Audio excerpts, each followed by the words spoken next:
The second book of Samuel, otherwise called the second book of the Kings. Chapter 1. Now it came to pass after the death of Saul, when David was returned from the slaughter of the Amalekites, and David had abode 2 days in Ziklag, it came even to pass on the 3rd day, that, behold, a man came out of the camp from Saul, with his clothes rent, and earth upon his head. And so it was, when he came to David, that he fell to the earth, and did obeisance. And David said unto him, From whence comest thou? And he said unto him, Out of the camp of Israel am I escaped. And David said unto him, How went the matter? I pray thee, tell me.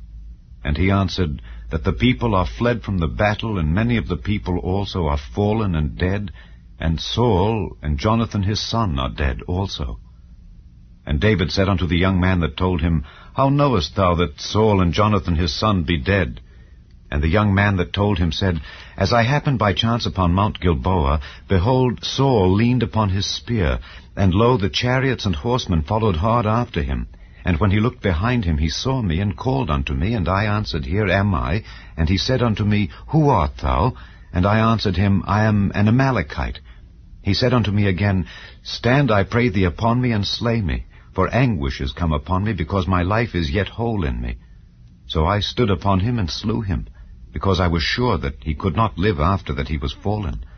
And I took the crown that was upon his head, and the bracelet that was on his arm, and have brought them hither unto my lord.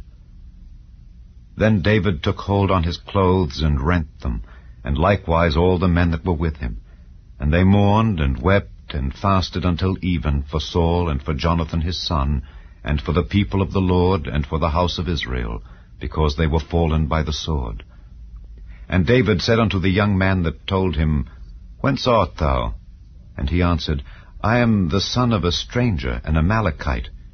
And David said unto him, How wast thou not afraid to stretch forth thine hand to destroy the Lord's anointed? And David called one of the young men, and said, Go near and fall upon him. And he smote him that he died. And David said unto him, Thy blood be upon thy head, for thy mouth hath testified against thee, saying, I have slain the Lord's anointed. And David lamented with this lamentation over Saul and over Jonathan his son. Also he bade them teach the children of Judah the use of the bow. Behold, it is written in the book of Jasher. The beauty of Israel is slain upon thy high places. How are the mighty fallen!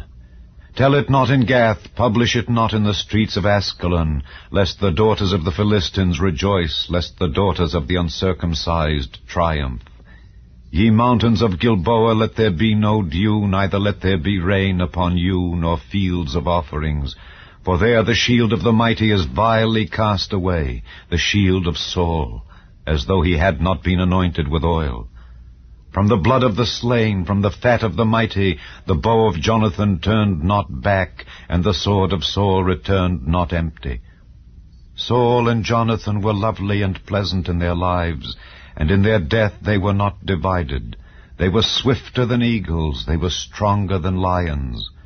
Ye daughters of Israel, weep over Saul, who clothed you in scarlet with other delights, who put on ornaments of gold upon your apparel. How are the mighty fallen in the midst of the battle! O Jonathan, thou wast slain in thine high places. I am distressed for thee, my brother Jonathan. Very pleasant hast thou been unto me.